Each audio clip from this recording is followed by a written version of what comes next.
good morning, wherever you are in the world, and welcome to Catapult's final Closing the Gap webinar series, a webinar series which has featured some of the leading experts across the globe actively working to champion women in the sports industry. I'm Georgia Mailer, and I'm leading today's discussion. I currently work as a product support technician at Catapult Sports, helping our clients with any hardware and software needs that they have. And also in my spare time, I'm a distance runner. And from a personal perspective, I'm super excited about today's discussion. As I guess over the years being a runner, I've kind of learned how to work with my body, not against it, in order to get the best out of myself in sport. And yeah, as I say, I'm very excited to welcome Helene Guillemini today, the founder and CEO of Wild AI, which is a personalized training app designed specifically for female athletes. Helene, please could you tell us a little bit more about yourself and Wild AI? Yeah, thank you so much, Georgia. Very excited to be here. So my background, I come from finance. In terms of background, I studied mathematics and financial risk, and I was a quant in a hedge fund before being a consultant in artificial intelligence. In parallel to that, I've always been doing sports, from ultramarathons, triathlons, surfing, rugby, and so that in the world of sports we had a lot of data, but we actually didn't really understand our bodies, and even less when it came to women. So we launched Wild AI, which is two parts. One is research on the female body, and the second part is translating that research into our app, helping women eat, exercise, and recover with their menstrual cycle or with their symptoms if they don't menstruate because they use birth control or in menopause. That's great, thanks, Helen. And you mentioned a few of the sports that you've done then, which sounds so cool. I was just wondering what type of athletes use Wild AI, and if you could give us a bit more information about that. Yeah, so it's really exciting because we have athletes who have been nominated to go to the Olympics. So we have from Olympians, professional athletes, but we also have women who exercise as part of their daily life, which is something important for them, but they're not professionals, so really amateurs. So it really appeals to women from all ranges, basically. That's great. And how do these women tend to use your app on a day-to-day basis, and kind of what's included within the app? Yeah, so basically in the app, you log in, and on a daily basis, you have recommendations on what to eat.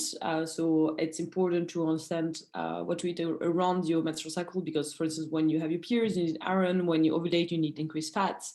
After ovulation, you need to time protein intake. So we provide these recommendations on a daily basis, depending on your symptoms if you don't menstruate. So we have these recommendations on the nutrition, and it's the same for training and recovery.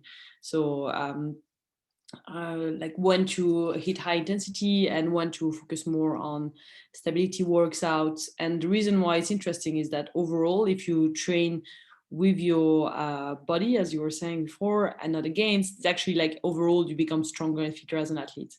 So that's why it's really interesting. Yeah, that sounds super interesting. I feel like I guess it would be easy to do the same thing throughout the whole month, or kind of follow the same training patterns, but it might not necessarily be the best thing, which I guess your app really helps with. Was there anything that inspired you to create an app that was specifically for women? I think it was an iteration of a process, basically, because we started for men and women, but then we realized that 4% of budgets go to female research only in sports, and 80% of the medical research overall is done on male only. And so we have a very bad understanding of what is a woman. And I think it's also coming from my personal insecurities. Like I didn't think it was cool to be a girl growing up or a woman afterwards, and heard doing sports. That's one second.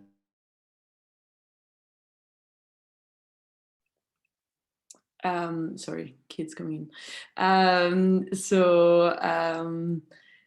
That's yeah, growing up I didn't think it was cool to be a girl, and I would hear things like playing rugby. I would hear things like, oh, it's girls playing rugby, it's cute, whereas I was training competitively quite seriously. So I didn't understand why it was like discriminatory to be like a girl.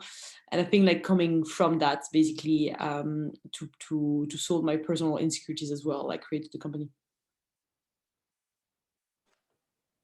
That's amazing. I think it's great that the app's out there encouraging all women to be the best that they can be in their chosen sport. Kind of when you started having these ideas, how did you then put that into action in creating the app? Well, like got the best team out there who is working on the topic. So Dr. Stacey Sims joined us, and different people, so was able to translate that hunch that I had into like proper research and then into the app as well. And also, could you tell us a little bit about where the name of the app comes from, Wild AI? Yeah, I just really like the name, but also I think it's so it comes from like if you use a lot of data, if you understand your body, you can really go beyond, above and beyond. I think as women, like not understanding our bodies, we might not take the most out of it, and so yeah, it's just like really this capacity of being wild if you do understand how and how to use the body properly, basically. So yeah. Thanks, Helene. And in terms of your sport, so you mentioned you've done a load of different sports. Has technology helped you in your training or changed the way in which you train? Yeah, definitely. I think I was training, eating like a man, like my peers, and overall like really pushing. And if I didn't feel like it was a really strong day, I would like try to push through. And if I didn't have a training planned, but I felt really good, I would just respect the training plan as well. So I think like really understanding how to temporize differently and my training really changed. Yeah, massively, and I feel much more. I feel like I perform better. I feel more in tune. I feel like less down days as well, and more upside as well. So the upside is really important. Like I feel overall like way more fitter, and like I have like a lot of vitality, and I think that's really important. No, it sounds like, yeah, there's massive benefits to be gained by everyone. Would you give anyone any advice if they were a bit hesitant to use technology to help them with their sport? I mean, it's easy to try it out. The app is free. Yeah. We use data from wearables as well. So if you're not using wearables, it's fine. You can use the app, but I think that's what you don't measure, you can't improve, and it's just really helpful. So I think some people would have been hesitant. Like we spoke, for instance, to professional female cyclists who were hesitant because they were saying that if they were sharing when they were menstruating with their coach, for instance, they would not be selected to race. So actually, they were hesitant in using data and especially share it with the team and with the coaches. But the flip side of that is that actually, if you do use data and technology, you can actually really progress much more and be much more powerful as an athlete. So yeah, we did see hesitations, but then when people adopt it, they love it. No, sounds good. And you just mentioned there the integration with the wearable technology. Yeah. What kind of wearable technology does that integration So we integrate with Garmin, Oura Ring, Strava, Fitbits, and the likes. Oh, that's cool. Kind of when you were developing Wild AI and also alongside the marketing and kind of the sales side of things, has technology also helped you in that process? Well, developing the app definitely, because it's a tech company. Yeah. In terms of the marketing, I guess we don't pay for marketing right now yet, but we have a presence on Instagram, which is very important for us. So it's definitely through technology, and also especially through COVID, being online. I mean, like there's no physical events and things like that. So obviously being online, it was key for us. Yeah, that sounds good. And in terms of people who might be new to sports technology, how would you describe Wild AI to a complete novice? How would I describe the sports technology, or how would I describe? Your app, or either. How would I describe the app? Yeah, how would you explain it and explain how they can use it? Yeah. So you would log in, and then if you have a wearable, plug into the wearable. If not, enter manual data. So how you feel, how well you slept, how stressed you are, how hard was the workout. And that feeds into our algorithm to make us understand where you are today and how you feel today. And based on that, you get the recommendations on how to train, what to eat, how to recover. And so it's in the app, and you have these daily recommendations coming in your app. And then we learn as an algorithm behind if these recommendations work or not. So we constantly work out if these things work or not, review, and we continuously advance research as well. So there is research on female health now, but it's limited often. So now we're launching some research partnerships. Like for instance, we're going to launch a research partnership to understand the impact of the vaccine on women across all type of life cycle. So if you are using contraceptive, or if you are menstruating, or if you're in perimenopause, is there a positive or negative impact of the COVID vaccine? And today there is no really quantitative data sets on that. We don't really see a differential. So here we can opt in, and then we have all the data sets, and then if you do opt in, like then we can conduct research on the impact of this of the vaccine. And that means we can continue to advance research. So that's really a big aim for us as well. That's super interesting. Yeah. I guess there's always going to be different areas to research into, and I guess the app will evolve with that. Do you see the training app, how do you see the training app evolving in the future? In the future, I mean, what we are developing is being able to serve more women. So for instance, right now we're not serving women who are pregnant or post-pregnancy, but we want to serve women of all life stages, because as a woman, you're changing all the time. You may take a pill, and then you change, and then you want to get pregnant, and then you're pregnant, and then you're in perimenopause. So you change all the time. So we need to be able to serve women of all life stages all the time, basically. So that's one of the areas we are developing, is being able to serve more women of more life stages. And further on as well, we are providing, our knowledge provides to our app the knowledge, but then later on we want to be able to integrate with any other device, for instance, like Oura Ring or Apple Watch, who today are reading female data sets as if they were men, and we want to be able to serve them through our API integration, so tech integration, so they can read the data sets as a woman, not as a man. Basically. To give you an example, my Oura Ring would tell me my body temperature went up, so I'm going to get sick, but I'm probably just ovulating today. So how can that device know that? So that's those are the areas we are going to develop. That's great, thanks. And do you see where do you see wild AI in 10 years time? I know you've mentioned a few things there, but is there anything else that you can imagine in the future?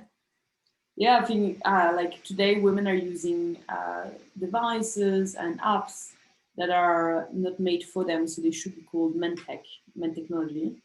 As much as we are female technology, the others are actually men technology. So our aim is to be able to serve all these apps and devices through our technology, and so they become not men technology only, but technology for both men and women. And that's really our big goal, basically. No, that's great. Thanks. And in terms of the app itself, how can our audience stay up to date with these developments and things that you're working on and plans for the future? Yeah, so it's in the app stores, so I encourage you to check it out. It's wild.ai. And then through the newsletter, there's like quite a lot of content as well, like informative content, things, for instance, like for coaches, like how, as a coach, should you approach talking for the first time about that to your athletes, especially if they are young, for instance, like is it a tricky topic? So we do a lot of educational things like that. And Instagram is a good place as well. It's very educational on Instagram. So explains like different aspects of the menstrual cycle and how to train with it and things like that. So these would be the three pages. That's great. Yeah, I think it's important that there's information for coaches out there as well as athletes. So yeah, that's super interesting. Thanks, Helene. I was just wondering if we could open up to the audience for some Q&A, if anyone has any questions.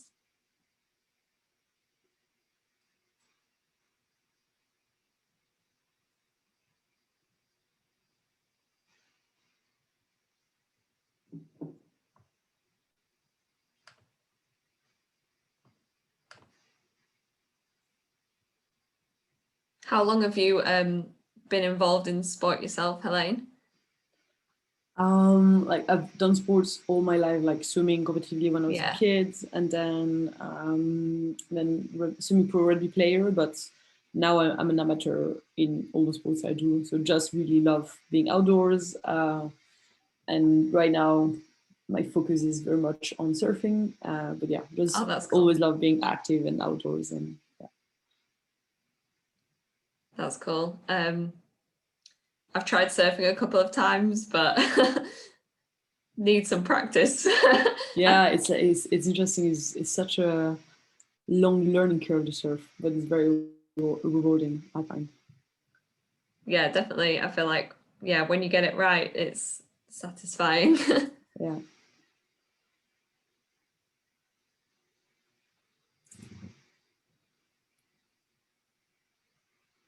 In terms of research, do you think, I don't know, is there much research into specific sports, or I don't know, is it just kind of sport as a whole in terms of... Right now, I mean, sport specific obviously is really important. And I see the question of Ted Chapman as well. You mentioned that you played rugby. Is there sport specific guidance for rugby or the sports training cycles? So yeah, Ted, obviously each sport is very different and specific. Right now it's quite macro. So on the macro level, understanding what kind of intensity you should be doing and things like that. But we are also drilling down into the each sport specificities. So that's another area actually will be drilling down, which is how can we go for each sport very specific, but we will work hand in hand with coaches on that. So coaches are like experts in that. We are experts on the female physiology. So together we can combine the training. So that's the idea. And to your question, Georgia, on the research ends, we are conducting research. For instance, another type of research is low energy availability, which is the reason why a lot of women, it also affects men, but would enter amenorrhea and losing their periods. It's because they do not get the right type of nutrients, which for women is really interesting. If you understand that the nutrient needs change with the menstrual cycle, it actually is quite important to understand what you should need and when. So it's not like carb loading and protein loading as men do. And so we do research on that. So not specifically, like right now, the type of research we're doing is not specifically on sports. So we're definitely open for that. So for instance, very keen to do research collaboration with people who have a lot of data sets, for instance, in extreme conditions, like people who would have put women together with trackers. So we have data sets, they have data sets in extreme conditions. So that's really interesting. So yeah. That's great, thank you. I think we have another question. Do you think that wild AI has the potential to be used in a more healthcare capacity, like Whoop? Yeah, it's a really interesting question. So I think like there are three worlds where there's data sets: sports, disease, and army. And sports and army, like we are covering that. So we are providing, like, as a woman, how can you perform better and take the most out of your body? In healthcare, we're not touching it yet, but we definitely have healthcare data sets. So it's really interesting. And later on, we definitely want to be able to help everyone who works around women. So whether it's coaches, nutritionists, or doctors, to understand what they need. Because, like, to come back to the example of the vaccine, like the COVID vaccine, it has not been tested on women's specificities. So we do not understand the impact on fertility, or like a lot of women would report a big change in their periods, or their symptoms, their premenstrual symptoms more stronger, things like that. So the fact that we haven't tested it on them is quite shocking. And another point is, whichever drug you're using, usually it's written like pregnant women cannot use it, which basically means that as a pregnant woman, you can never be sick because it has not been tested on them. So if you imagine like a pregnancy of women, maybe it's like a 3-year thing, like 1-2 miscarriages, pregnancies, etc. So during these 3 years time frame, she can never be sick, basically. And that is also true, by the way, for women who are in menopause, or women who are using contraceptives, or women. So basically, like we do not know for women how the medical world, so drugs, impact them, because it hasn't been tested on them most of the time. So it's a really interesting question, and later on we want to be able to address that. No, thank you. It's very true, and I think it's great that you're doing work towards addressing that issue.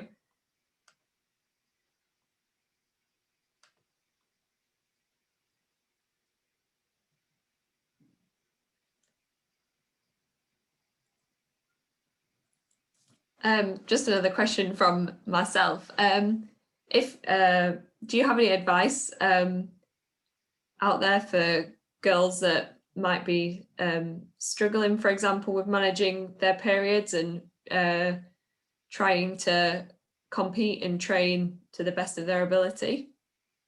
Yeah, I mean, it's a very, very common topic, unfortunately, in female sports. So it is a big part of our work. So definitely using the app, we recommend it, because the reality is that a woman who does not have a period is not a healthy athlete, and pushing your body to a lot of extremes. But it's very common to hear around us in the female sports that losing your period is totally normal, and it's not. And so we hear a lot of things like leaner equals and skinny equals fast. Unfortunately, that might be true in a very, very short term, but then you open yourself to your bone density going down, so you break your bones, and overall, like, you lose your health. So you actually like getting less and less fit over time. So being able to understand your body, and the nice thing with the app is that it is quite rewarding, because you see the results in numbers and you feel it in your body, and you can track what you feel as well. So you do feel over time that you're actually progressing, which is really rewarding, because you're not in the darkness, like just trying to figure out if it works or not.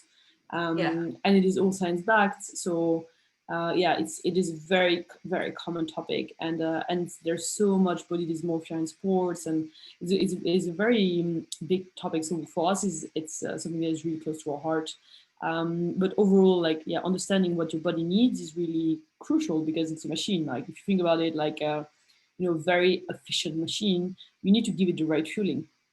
And the question then is like, okay, so how can I know that? And that's where we come in. Yeah, definitely.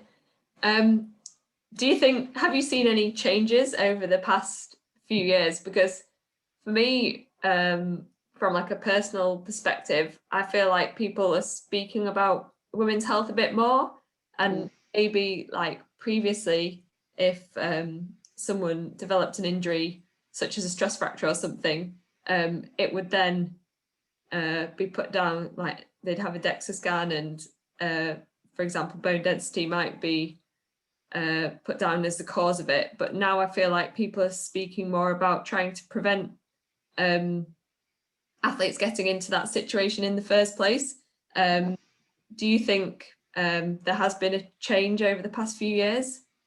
Yeah, I think so. And it's great. So I mean, we're speaking out, but I think we're not the only ones. And it's great to see people really raising awareness.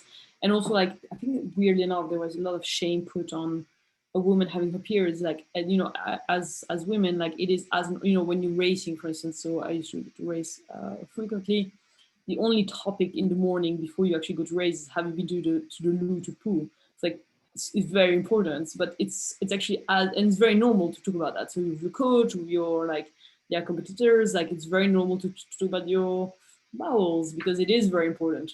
But then, like as women, we never would ever talk about where we are in the menstrual cycle, how it impacts us, and things like that. So there was a lot of shame around it. I think now we're doing a big work and like with other people as well on making it something that absolutely needs to be talked about, that should not be shamed on, and women should understand it, and coaches should talk about it because the coach is basically the person who's the closest to the athlete, and if it's something that is not addressed, then the athlete doesn't think it's normal. And often girls have started really young to train, so they think it's something they should never talk about. So I think like you're right, things have changed. I think a little bit. It's still like we still have a long way to go. Yeah, But it definitely is like a little bit more okay to talk about it, I feel. yeah, definitely. I agree with that. Hopefully things will continue to go the way they're heading. Yeah. Yeah, and then every woman out there can enjoy their sport and get the most out of themselves. Um, does anyone have any other questions in the audience?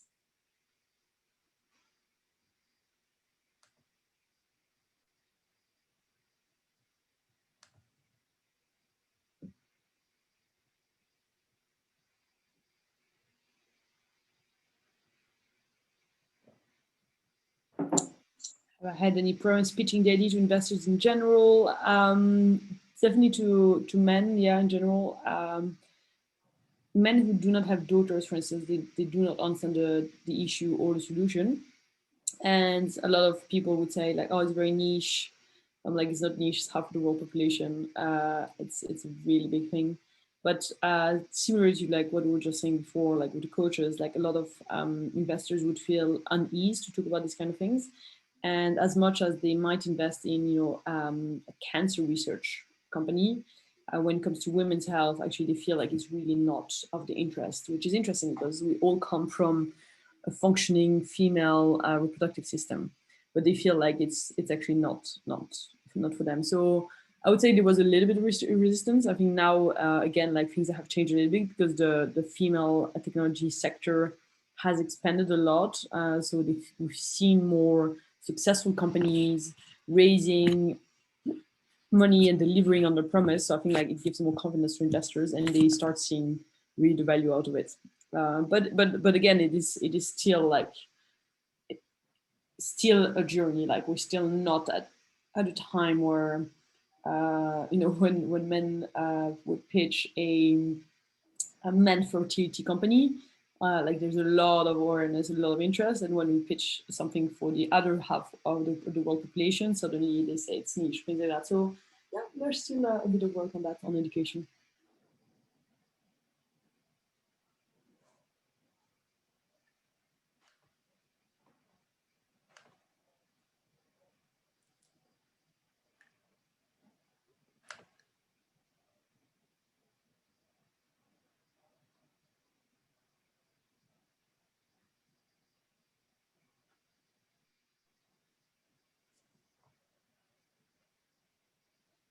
What do you have to say about the groups of the world? I don't know what's groups. Do you know? I'm not too sure what is meant by that. Can you, anonymous attendee, what do you mean by groups of the world? What do you mean?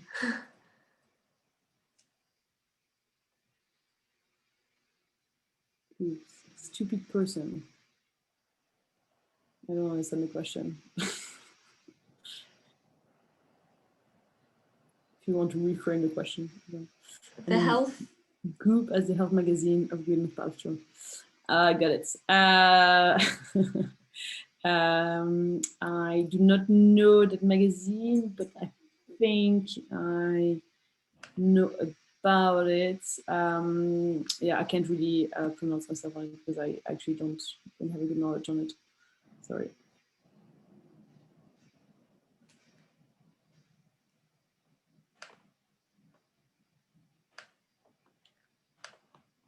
in terms of you mentioned a few of the athletes at the Olympics this year are using your app. Is that across a range of sports or Yeah, it's across a range of sports, which is really interesting. So we're really excited to see how they're going to perform and how we can support them throughout the journey. Yeah. And really act as a sport. yeah, that's cool. I think, yeah, I guess the aim one day is to have every woman competing in the Olympics using your app. Yeah, definitely.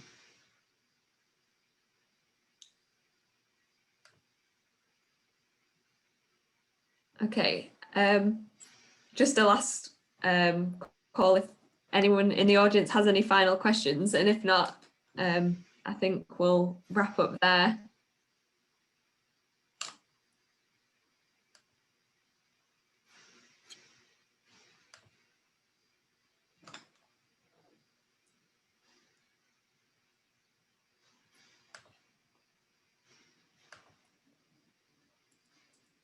I think that looks like everyone's Perfect.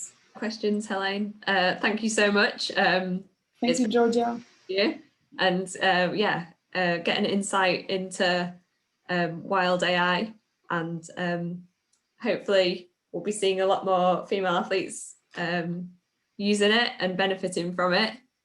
And this actually concludes our Closing the Gap webinar series.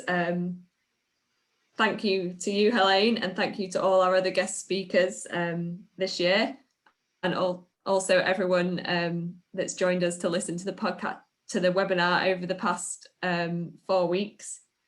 The recordings of all the presentations will be available on YouTube. So yeah, I hope everyone enjoyed, and thanks again, Helene, and thank you everyone for joining.